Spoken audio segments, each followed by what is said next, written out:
Hey there, welcome back to the Next Level Sports Podcast. I'm your host, Ant-Man Z, as always with my main man, Crash Nash, former player, coach, and ownership. Well, we'll get to that in a minute.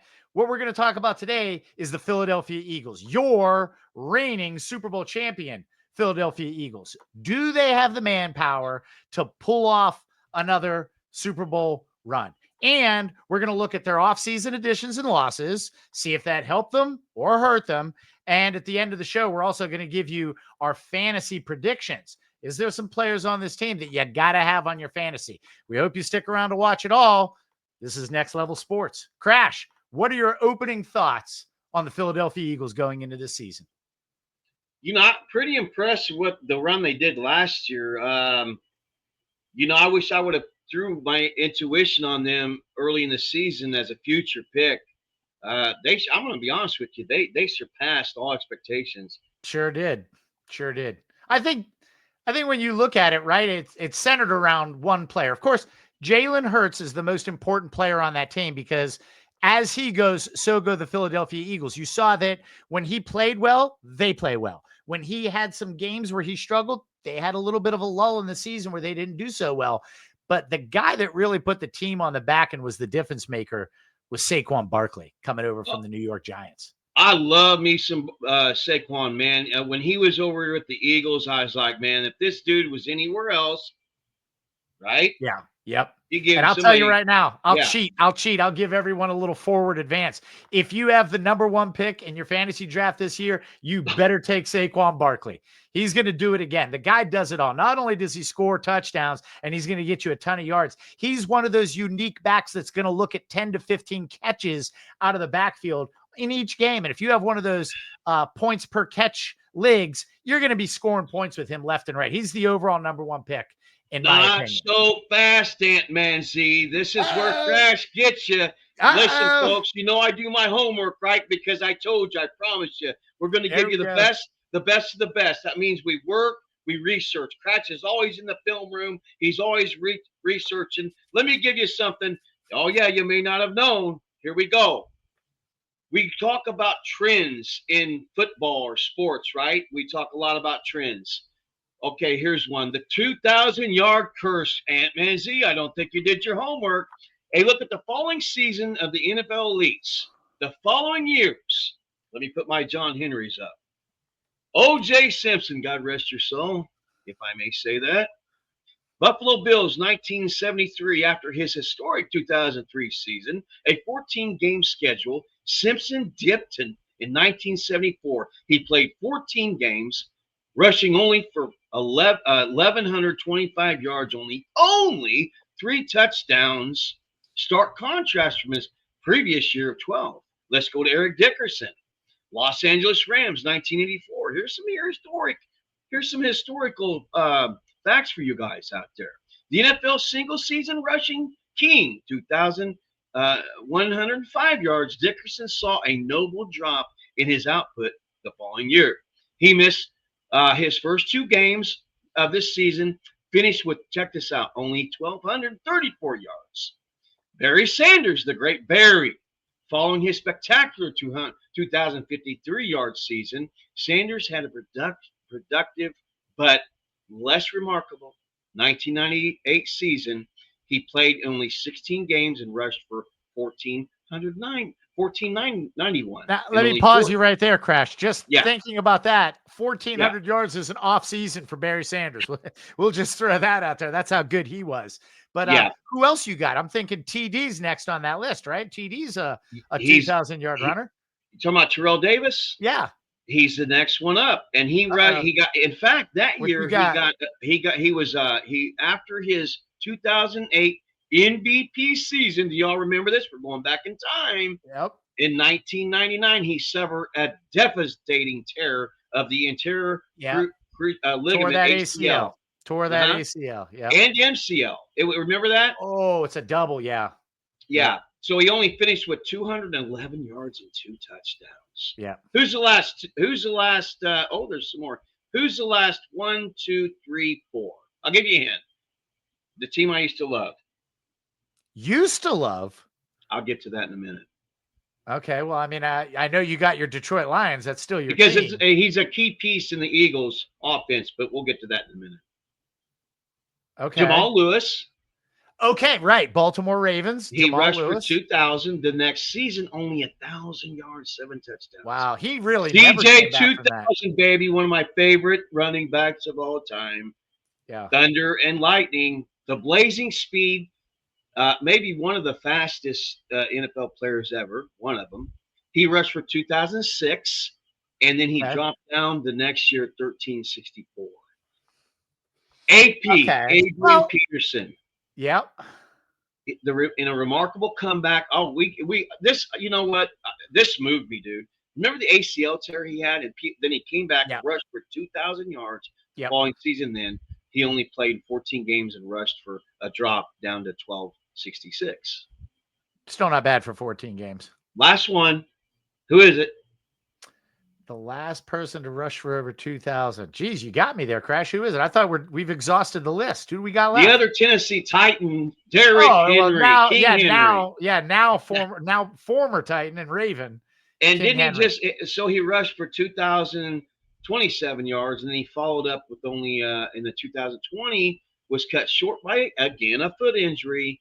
In 8 games, he rushed for only 937 yards and 10 touchdowns. So, if history plays itself out, the odds aren't good against him. Now that's a tough schedule to face, but you could also make the argument maybe that's due to be broke finally.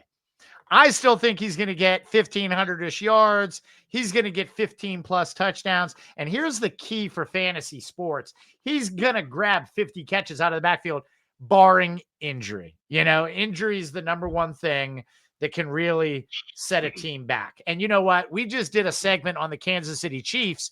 And as you said, their entire wide receiving core is out right now. They're in the med. They're all in the medical tent, getting triaged. How do the Eagles look as far as injury? What did you find there? Yeah, pretty good. And I'll tell you one of the reasons why. One of my favorite wide receivers, and you're asking about the Tennessee Titans. Leadership, if you're watching. Look, man, you cannot continue to do bonehead moves. The reason I finally gave up on the Tennessee Titans because they gave away A.J. Brown. Yep. And he's a big part of the reason why they ended up doing what they did and going to the Super Bowl and winning. And check out his offseason workouts. These guys stay hungry, Yeah, they got nothing out of that trade. That trade aged like milk for them. Tennessee has been at the bottom of the barrel ever since. I want to say that the picks they got out of that have either been traded away or ended up out of the NFL. So they literally ended up with nothing for him. It made no sense. Yeah. None. It really didn't. Why would you everybody in the world saw this kid's potential, man. Yeah. Yep. Anyways. Now, they did lose some players over the offseason, notably Josh Sweat, their defensive end. And they also did lose one of their platoon guys on the line, Milton Williams. They did lose three safety. Like they lost CJ Gardner. They lost Darius Slay. Yeah. They lost Isaiah Rodgers. They lost Avonte Maddox. So their secondary is a lot thinner coming in. And the way the NFL plays nowadays. Head coach right now. Oh, right. And they lost their defensive their offensive coordinator. Yep. They had some key losses there. Big. Yeah. Yep. But what about their gains? Did you think they picked anybody up? I mean, they picked up Za'Darius Smith. I guess that's to fill in for losing Sweat. Mm-hmm. And then who else did they pick up? I think they picked up linebacker Devin White. You could make the argument Raheem Mostert is a decent backup. Is Devin White a next Buccaneer? He is. Yep. So, I mean, that's a decent pickup. Yeah, but that, to me, when I look at the Philadelphia Eagles last year and I look at them coming into this year, I see a big question mark at both the linebacking core and their secondary. And Crash, this isn't the NFL of the early 2000s or the late 90s or even before that, where the middle of the field was just, a great place for headhunters on defense to kill people. Yeah, right. Now you have to be able to match them with speed and talent because you're not allowed to touch these guys until they have the ball. And then you have to gently, ask them politely to come to the ground. And any team that has a lot of speed in their wide receiving core, even good over the middle, Philadelphia's in trouble there, I think. What do you think? Well, they leaned really on Shake, the running back. They led for rushing attempts in the NFL. Yeah. This is on. And so they did it a little different because we're used to these run and shoot, high-powered West Coast offenses, right? But they kind of was balanced out a little bit. So it's going to be interesting to see if they can mimic that again. That's going to be the challenge for them now that they've lost their offensive coordinator. And let's admit it, Hurts did take a step forward in his production, especially in the postseason. Especially in the postseason. Yeah, and as far as turnovers go, I think he was under 10 interceptions. So let's accredit him for that. But again, he wasn't asked to do everything. Yeah. And so obviously the key to their success on offense is going to be the health of Saquon Barkley and the production of Saquon Barkley and the ability for Jalen Hurts to at least maintain what he did last year, which was, as you said, and this is so important in the NFL, not turn the ball over. You can have defensive struggles. You can have times where you have a hard time generating points. But if you're giving the other team the ball and giving them good field position, you are setting yourself up for disaster. Yeah. Now, I will say this. I thought that the Eagles did a pretty decent job of addressing those two areas of concern that I have in their draft class this year. They got Campbell out of Alabama. He's the linebacker. They got him in the first round. They picked up Makuba, the safety, in the second round. He's out of Texas. However, injury-wise, I just heard he got an MCL sprain, so he's looking at 4 to 6 weeks. Hey, that can't. Hey, have you looked at what that? I checked that just like yesterday. Campbell, he's a beast, man. That brother, isn't he a beast? Look, he's a monster. He's a monster. Wow. So now, but the problem with that for me, yeah. And I'd love to hear your guys' comments on this too, because you guys have opinions. I want to hear what you guys think of this too. That's very important. Also, do us a favor. You got to subscribe, guys. We're trying to be able to go live so we can talk with you live. We need those last few subscribers to be able to go live. Then we'll all take off together. We're trying to grow a community here where we can all, kick back and do this together for the glory of God, right? We all love football. We all love God. That's what we're here for. If you don't love God, we understand. Hopefully we win you over at some point. If you don't love football, I have no idea why you're here, but maybe we can win you over to that too. But either way, we need your guys' help. So smash that like button, hit the subscribe, give us your thoughts in the comments below, and tell us, from my opinion, I think that they're heavily reliant on their draft class to be able to carry them to the next level, because there's a target on their back. Is there not, Crash? When you win a championship, league's gunning for you. Yeah, it's a really great point because, listen, man, that's another thing I want to talk about. You got these teams, man, that's coming from the rear now. And listen, they're right there. We're going to get down to them, coming up in our next other series. We're going to go by, what we got 30 other teams to do still yet, right? Yep. So you got other teams. I'm not going to mention any right now, but you got them right there. And especially in their own division. Listen, the former Redskins, now known as the Commanders.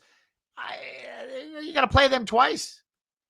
Cowboys. If Jerry Jones can stay out and make these deals and get these players signed, you know what I mean, and keep everybody intact, they just got your boy. We're going to get to them, but I'm just saying. Speaking of the Cowboys, if Dak can finally get into rhythm, and now he's got another weapon. You got the Cowboys right on the corner now. I mean, this thing can get evened out now. Although, playing field. The breaking news is from yesterday, Micah Parsons has requested a trade. Now, unbelievable. What's wrong with listen, we can make a whole segment, dog. Like, bro, how much is not enough? Because, listen, You guys just have everything in place, and all of a sudden, why we're seeing with Washington, now we're seeing with the Cowboys.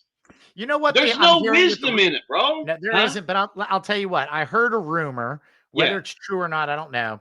Yeah. But the rumor is that him and Jerry had a verbal agreement that he was going to make the most of these defensive line signings, or I should say edge rush signings. Yeah. And of course, Myles Garrett got 40, TJ Watt just got 41. Right. So he's looking at 42. And it sounds like Jerry got cold feet and immediately wanted to start saying things like, well, I signed Dak to the largest contract ever. And then he got hurt. And no, he did. Now watch, bro. But I'm going to, now, I knock a lot of ownership. I really do. I'm always going after ownership. Yes, you really am.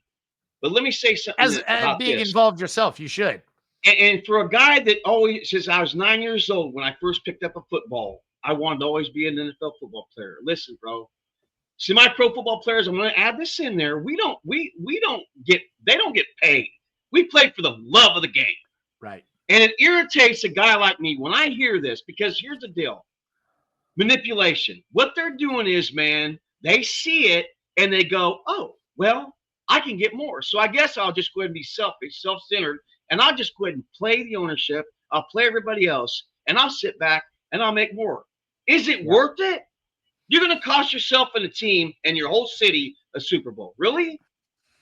I'm 100% with you, Crash. And when I think of back in the day, I think of the videos I watched as a kid that were from an era before me. But think of linebackers like Dick Butkus. I remember this scene of his knuckles being bloody and no teeth in his face and just wanting to go out there and play football. And he didn't care that he was only making $45,000, which even in today with inflation, this, that, and the other, it'd be like making a $750,000 contract.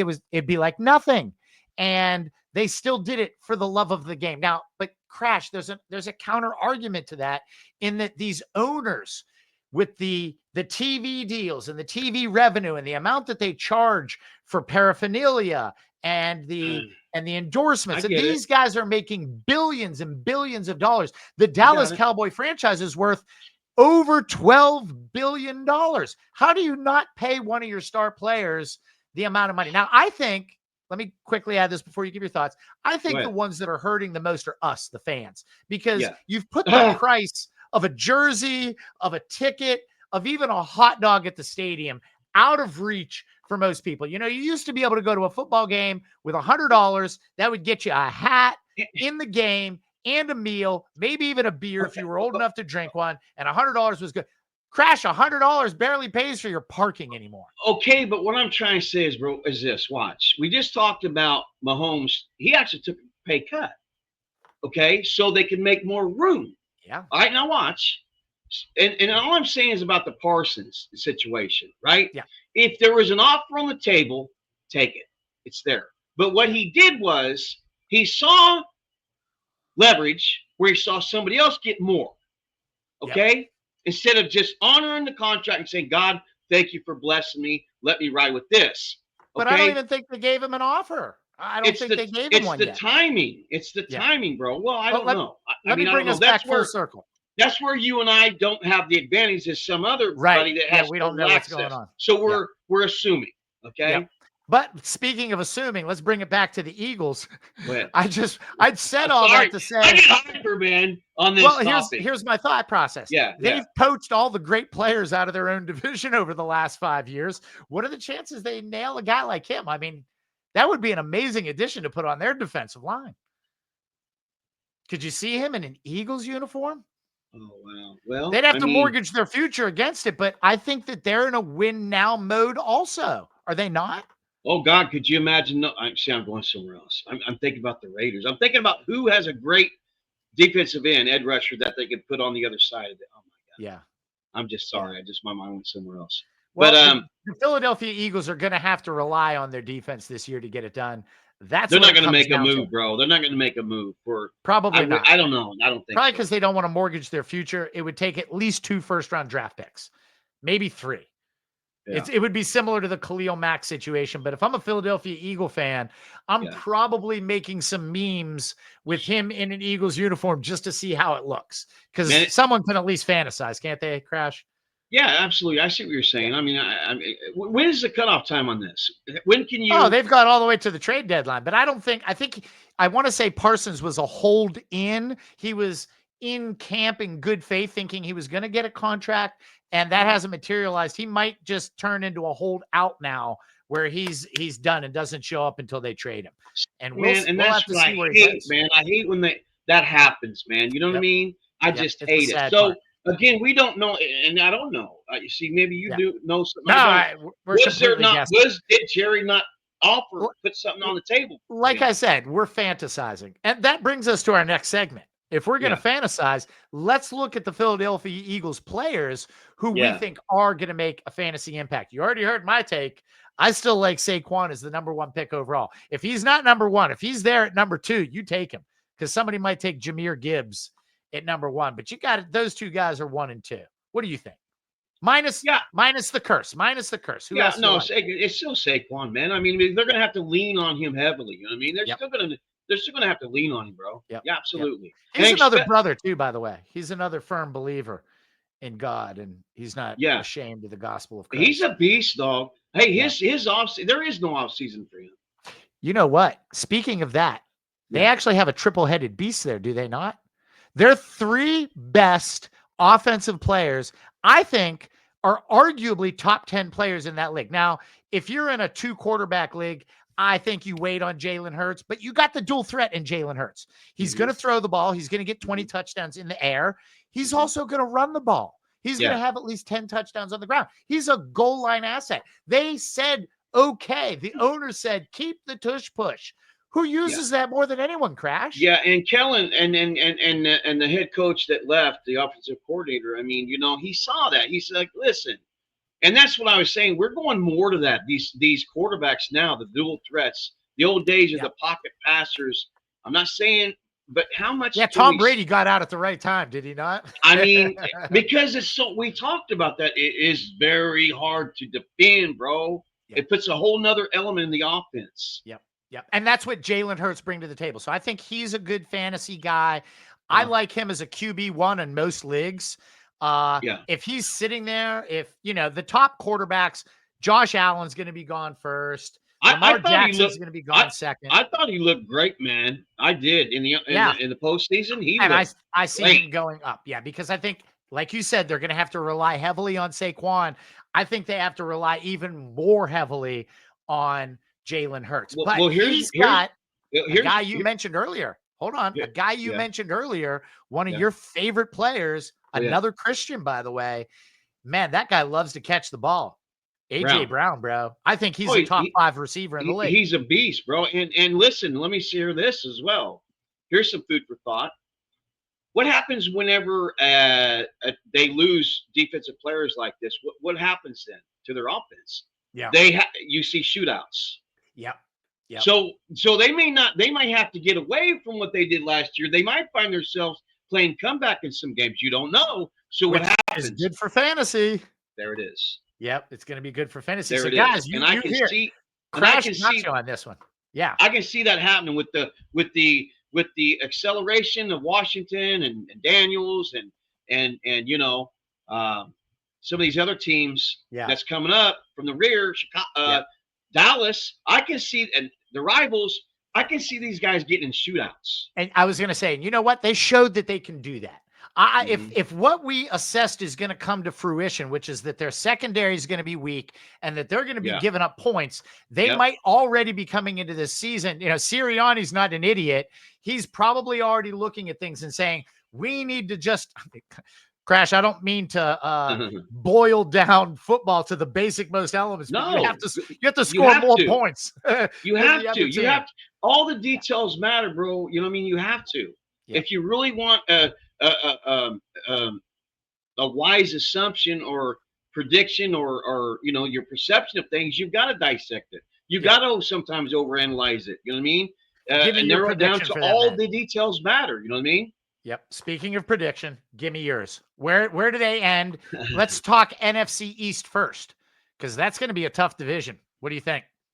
Oh, it's probably it may be one of the. I wouldn't say that. It's all hard right now, man. It really is because of the parity, because of all the moves and the changes and the head coaches moves and the, Yep.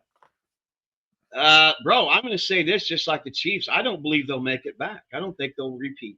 Okay. I really don't. What about their standings in the East? Do you think they can still win that division? It's going to be tough. I'm going to say no. Wow. Who do you like winning the division then? I'm going to say listen, man, Washington. Okay. Eagles fans, if you guys want to comment down in the comments, I'll give you Crash's home address. You can go fight him at his house. Because listen, I got a few Eagles fans. So long as the wide receiver for Washington, McLaurin. Holding out. Huh? Yeah, McLaurin. Yeah. So long as they keep him. Now, all bets are off. If they get rid of him, if he's gone, bro, no, they got a real shot at winning this division. Speaking of wide receivers, we forgot to mention one that I think is a great wide receiver too. I don't know if I draft him in my league, Devonta Smith, but he's been that guy for Jalen Hurts that when AJ Brown is covered and he just always seems to come up with a big play. And I know somebody's probably already dropped his name in the comments screaming at me. How could you forget Devonta Smith? We didn't forget him. He might be that sleeper guy that kind of helps this team along more than we've given him credit for. Yeah, last year also. Hey, who's a tight end? Last year I think that I was. Oh, Dallas Goedert. How could we forget about him? Yeah, last year I was high on him, man. Yeah, I like him too. He's that guy. He can, he's not the greatest blocker, but he'll get the job done when he needs to. But man, he's got the hot hands in there. I'm glad you mentioned him. So I'm actually high on the Eagles for fantasy wise. You got Hurts, you got Saquon, you got AJ, you got Devonta, and you got Dallas Goedert. That's a team right there. I think even if you had all of them on your team, if Crash's prediction comes true, always bet the over on the Eagles because they're going to be in a shootout, and these 5 guys are going to be scoring points for you. Oh yeah, I can see it. I can see it happening, man. A lot of shootouts. I can see it. I'm with you on that, and unfortunately for the Eagles and the Eagles fans, I agree with you that even if you're going to be able to put up the points, defense still wins championships, and I have a hard time seeing the Eagles being able to repeat this year. Now, I say all that, but we'll see what their rookies are able to do. Sometimes these rookies are able to step up, especially into a championship caliber team like the Eagles and head coach Nick Sirianni, and outperform what anybody's expecting of them. That could be the difference maker. Yeah, I'm in agreement. All right. I'm in agreement to that, what you're saying, but I just don't. I'll be wrong. Fly, Eagles, fly, or are we living on a prayer? We're living on a prayer here. I just don't see. Hey, it's going to be tough for them to get back, man. Yep. All right. All that they lost on defense. Yeah, I agree with you too. I don't think they're going to make it back, but I think they got a chance. Just a very slim one.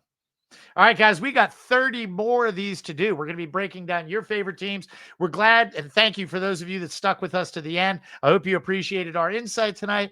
Please don't forget to drop your comments down below. We care very much about what you have to say about this. We want to hear what you have to say so that we can share it with everybody else too. Thank you. We'll see you in the next one. Don't forget to subscribe, like this, share with other people. Next Level Sports, my man, Crash, and Ant-Man Z. We'll see you guys in the next one. God bless.